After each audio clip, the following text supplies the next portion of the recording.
As tensions continue to deepen, Kiev has now lifted the blanket curfew it was under for the past 3 days, but blasts had been reported in the early hours of the 5th day of Russian siege on the city. Ukraine has lifted the blanket curfew in its capital city, and Ukraine Army has issued a statement that Russian troops have reduced the pace of offensive. Ukrainian Foreign Minister Kuleba accused Putin of dragging Russia into war while its citizens suffer the consequences, and asked Russians to demand from Putin to stop the aggression.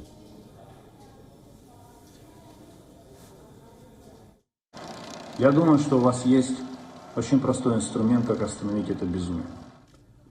Требуйте от Путина остановить войну. Украина ни на кого не нападала и не планирует нападать. Мы хотим жить в мире.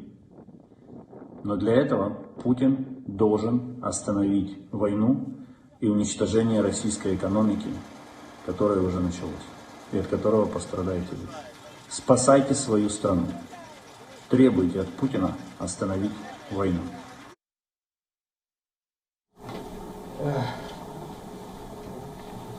General situation is rather difficult, but basically it's under Ukrainian control.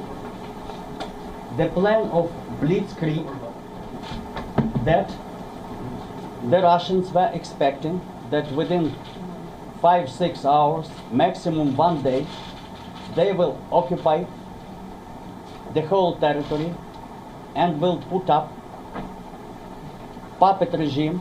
This plan absolutely failed. It's the 5th day of the war. We are suffering a lot of civilian casualties. According to official information of our Ministry of Health, already 16 children were killed from bombings, shellings, and so on, as a result of Russian peace-fighting operation.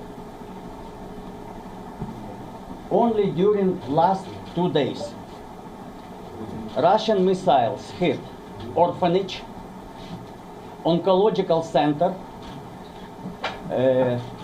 children polyclinic, kindergarten.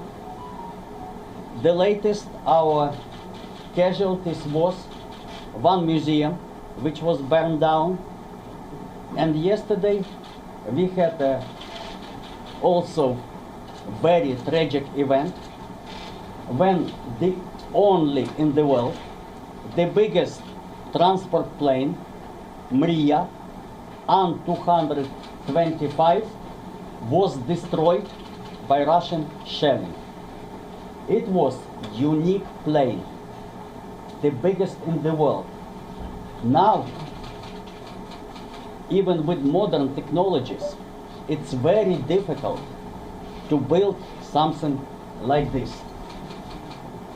Taking into account all these tragic events, shellings, killings, Ukraine applied to Hague Court, International Court of Justice. I mean these military crimes and so on. Just 1 hour before this meeting, I received a report that missile hit ambulance. All the people in this ambulance were killed. You saw, I am most grateful to our Indian friends, to the majority of diplomats here. You saw that in front of embassy, there is the show of solidarity with Ukraine. People are voluntarily bringing flowers, toys, because as I mentioned, 16 children were killed, lighting candles. Every evening at 7 o'clock, we are holding commemoration ceremony with lit candles. Situation, I think that you also monitor the general international situation. Every day new sanctions are imposed upon Russia. You saw that yesterday airspace of Europe was closed for the Russian airplanes. WION is now available in your country. Download the app now and get all the news on the move.